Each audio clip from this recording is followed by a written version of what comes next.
বিলম্বে ইফতার করবেন না কখনো। এক নাম্বার, দেরি করে ইফতার করা নিষিদ্ধ। ইহুদিরা দেরি করে ইফতার করে। লা ইয়াজালুন নাসু আলা খাইরিন মা আজ্জালুল ফিতরা।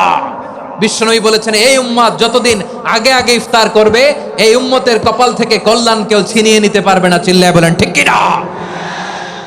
আজানের জন্য বসে থাকবেন না, সময় দেখবেন।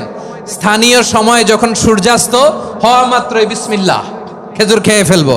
পারবেন তো? 2 নাম্বার, রমাদানের পবিত্রতা বজায় রাখবো। কোনো তর্ক বিতর্ক অশ্লীলতায় আমরা জড়াবো না, ঝগড়া করবো না, সরাসরিও না, ফেসবুকেও না।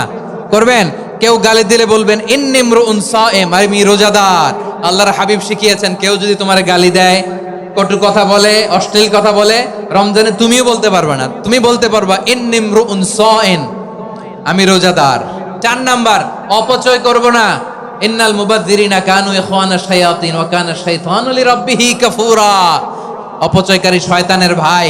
আচ্ছা, যে শয়তানের ভাই ও নিজেও আরেকটা কি? শয়তান। যে শয়তানের ভাই ও নিজেও আরেকটা কি? অপচয় করব না। ইফতারি করতে যে আমরা অনেকে অপচয় করি, এগুলো করবেন আপনারা না। অপব্যয় করব না। 5 নাম্বারে, রিয়া, লোক দেখানো ইবাদত আমরা করব না। লোক দেখানোর জন্য নামাজ, রোজা, জিকির, তেলাওয়াত, দান, সদকা এগুলো করলে আল্লাহর দরবারে এগুলো কবুল হবে।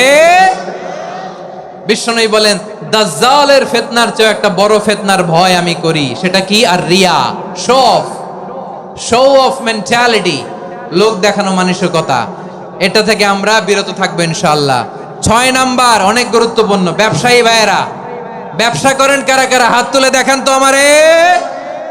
মাশাআল্লাহ, হাত নামান। ব্যবসায়ী ভাইয়েরা, অনেক অসাধু ব্যবসায়ী আছে, রমজান আসলে নিত্য প্রয়োজনীয় পণ্যের মূল্য বৃদ্ধি করে দেয়। এরকম আছে না নাই? এগুলো করবেন না। মজুদদারি করবেন না। পণ্যের কৃত্রিম সংকট বাজারে করবেন না।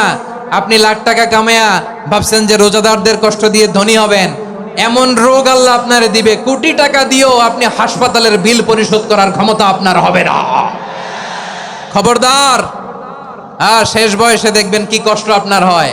আপনি রোজাদারদের কষ্ট দিচ্ছেন, আল্লাহ আপনার সুখে রাখবে? আল্লাহর দোহাই লাগে, আমার ব্যবসায়ী ভাইয়েরা এটা করবেন না। 7 নাম্বারে, সর্বশেষ কথা, অধীনস্থ যারা আছে তাদের কাজের চাপ আপনারা কমিয়ে দিবেন। কাজের লোক, ফ্যাক্টরির ওয়ার্কার, স্টাফ, তাদের প্রতি যদি রহম করেন, আপনার উপর রহম করবে কে?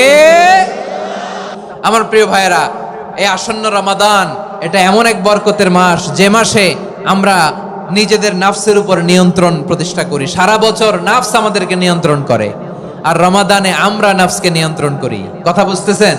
সারা বছর নাফস আমাদেরকে নিয়ন্ত্রণ করে। রমাদানের এই রহমত, বরকত, মাগফিরাত, ফজিলত আমাদের কামাই করার দরকার আছে না নাই?